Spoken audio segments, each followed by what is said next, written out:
তো আজকে আমি স্কুল থেকে এসে খুব টায়ার্ড হয়ে গেছিলাম, খুব খিদেও পেয়েছিল। তো বসে রয়েছি খালি প্লেট নিয়ে, মায়ের আশায় যে মা আমায় খেতে দেবে। তো চলো দেখি আজকে কি রান্না করেছে মা। ও মা, খেতে ফেতে দেবে না নাকি? কি গো, তখন থেকে তো বসে রয়েছি। ইনফ্যাক্ট আজকে আমি স্কুলে যাওয়ার সময় মাকে বলেও দিয়েছিলাম স্পেশালি যে মা আজকে তুমি চিকেন রান্না করবে, কারণ চিকেন না হলে কিন্তু আজকে আমি দুপুরবেলা খাবো না। তো চলো দেখি মা আজকে কি রান্না করেছে। আসছি, চিৎকার করছিস এমন? আমি কি খাবার নিয়ে রাস্তা দাঁড়িয়ে থাকবো তোর জন্য? দাঁড়া, আমাকে আসার সময় দে। ঠিক আছে ঠিক আছে ঠিক আছে, তুমি আগে বলো যে তুমি আজকে কি রান্না করেছো। আমি তোমাকে বলে গেছিলাম না চিকেন রান্না করতে, করেছো তো রান্না? এই প্রচন্ড বর্ষায় চিকেন, কে যাবে চিকেন আনতে বাজারে? ঘরে সয়াবিন ছিল, সেটা কষা করে দিয়েছি, কুমড়ো সেদ্ধ আর ঘি, এটা দিয়ে খাও। এত বর্ষায় এত বায়না একা করো না তো। হ্যাঁ কি, অল্প ভাত দাও। এই সেই সব কি কুমড়ো ফুমড়ো দিয়ে আমি খাই না ভাত। সয়াবিন, ইস, ভাত ফাত দিও না, আমি খাবো না, আমি খাবোই না, তারাও তো এসব দিও না। কুমড়োটা খা, দেখ মাখাটা ঘি দিয়ে খুব ভালো লাগবে।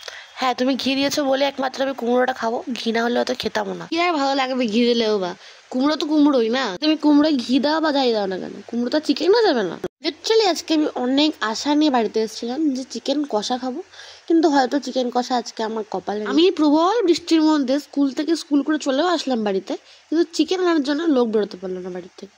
কি আর বলবো, আমার দুঃখের কাহিনী। এনে আরেক চামচ ভাত দিচ্ছি, একটু সয়াবিন দিয়ে মেখে খেয়ে নে। না না না না, আমি আর ভাত টাত নেবো না, তুমি আমাকে একটা কাজ করো, এক পিস সয়াবিন আর এক পিস আলু দাও, তাই দিয়ে খেয়ে উঠে যাই। দেখ যা করবি, আমি তারা সয়াবিনটা নিয়ে আসি রান্নাঘর থেকে। এই বর্ষায় অনেক কষ্ট করে সয়াবিনটা রান্না করেছি, দেখ কেমন হয়েছে, খা।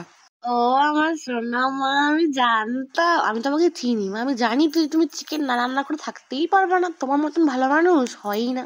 কুমড়ো দিয়ে যে কত ভালো খেলাম, উফ, চিকেনটা কিন্তু সেরা লাগছে। হ্যাঁ, চিকেন দেখার পর এখন কুমড়ো টুমড়ো সবই তোমার ভালো লাগবে। তুমি খাও, নাও ভাত নাও আর একটু। দাঁড়াও দাঁড়াও, ভাত ফাত পরে একটুখানি চিকেনের দর্শনটা করে নি।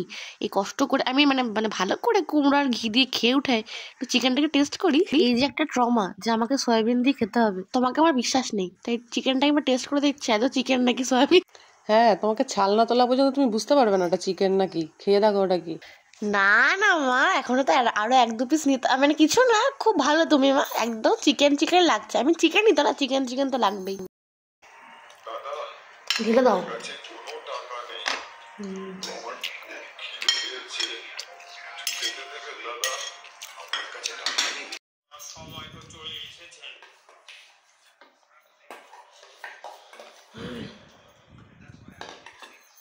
অ্যাকচুয়ালি আমি একদম স্পিচলেস হয়ে গেছিলাম এতগুলো চিকেন একসাথে দেখে, মানে সয়াবিনের ট্রমায় ছিলাম তো, হট করে সয়াবিনের থেকে উঠে চিকেনে পড়েছি তো, তাই একটু হারিয়ে গেছিলাম।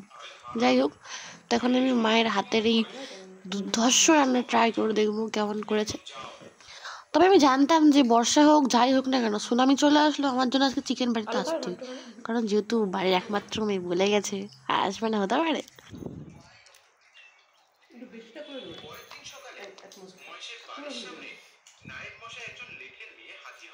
হ্যাঁ আমি আর পারলাম না, আমি আর একটু ভাত নিয়ে নিয়েছি, এবার এটা দিয়ে খাও। তো এটা দিয়ে আমি খাওয়াটা শেষ করব। আজকের এই আমার সাথে স্ক্যামটা কিন্তু বেশ ভালোই হলো, তবে আমি এক্সপেক্ট করিনি ব্যাপারটা। চিকেনটা দেখার পর ভাত নেওয়া শেষ হচ্ছে না, এই তৃতীয়তম বার ভাত নিল। ঠিক আছে, খাও, খেয়ে ওঠো, উঠে পড়তে বসো, যাও। হ্যাঁ হ্যাঁ, পড়তে বসতে তো হবেই, পড়া তো আর শেষ হবে না। আচ্ছা তোমাদের মায়েরা তোমাদের সাথে কখনো এরকম করেছে কিনা কমেন্ট বক্সে অবশ্যই জানিও। আজকে ভিডিওটা আমি এখানে এন্ড করছি, তোমাদের ভিডিওটা কেমন লাগলো আমাকে অবশ্যই জানিও। এরকম ইন্টারেস্টিং আর ফানি ভিডিও দেখার জন্য আমাদের অ্যাকাউন্টটাকে ফলো করো। Till then tata.